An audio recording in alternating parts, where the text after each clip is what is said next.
I don't think he has any plans on homelessness.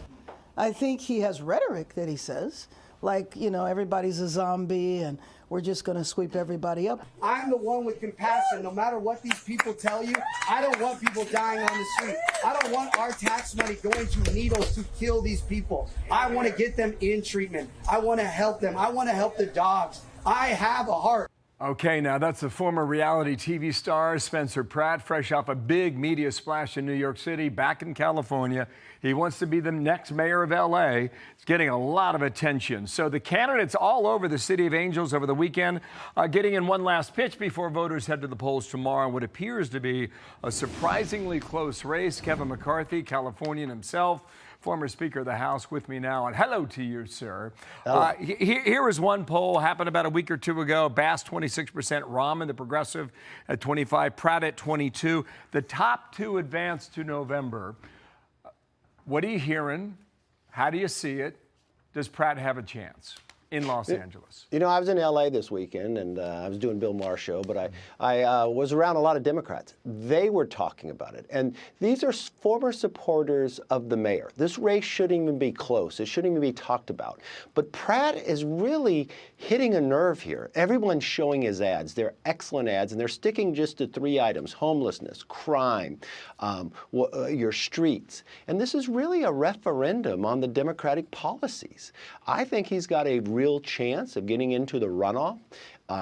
It is difficult down there. And a real telltale sign here is after the first debate, the other two candidates canceled and would not debate him anymore. So the public is not being able to see these debates. The first one, he did an excellent job.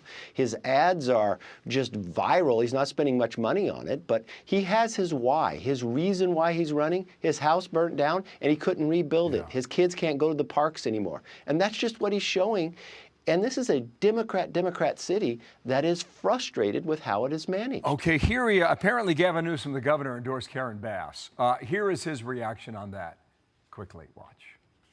That must be breaking news because I had not heard that. But it's not shocking because they're alleged criminal partners. Not only did they work together in their negligence in burning down 7,000 houses and 12 people alive, but they're both complicit in laundering what, $24 billion to actually increase homelessness.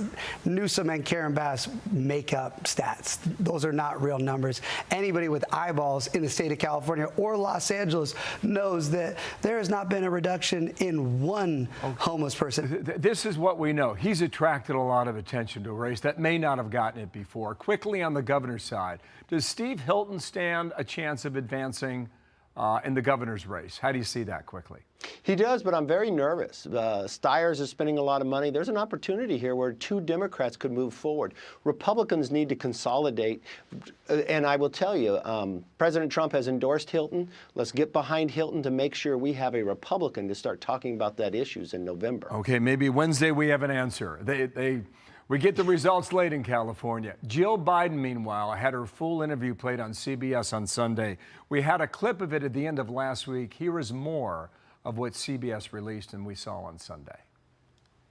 I don't know what happened. I mean, as I watched it, I thought, oh my God, he's having a stroke. As we were walking out, you know, he said, I really, and I'm not going to use the words because it's morning TV, but I really sort of messed up, didn't I? And I said, yes, you did. And what people don't know, he had 2 events after that. And he was fine. I mean, he was fine. It was inexplicable. So now here you get the quote, unhelpful. Top Democrats say Joe Biden's memoir is reopening 2024 wounds. What's your view of it, sir? That's exactly true. Republicans aren't bringing up 2024. It's the Democrats debating of how they handled 2024. There's a couple signs I take from this. It just raises the questions, who knew what and when, and why did you stay quiet about this president? I spoke about it and they challenged me. Secondly, it goes to the weakness of the current Democratic leadership. They put out their autopsy of 2024 and they renounced it. It shows the weakness of Hakeem Jeffries and Schumer. They're allowing this to go on. Pelosi never would do this. They'd be focusing about going forward in 26. They're rehashing 24, how bad it is, and they're bringing the Bidens back up. More to come, I think. I hope. Whether they like it or not. Kevin, nice to see you. Thank you. Always for great coming seeing on. you. Be sure to like and subscribe for all the Fox News latest on YouTube and catch full shows streaming now on Fox One.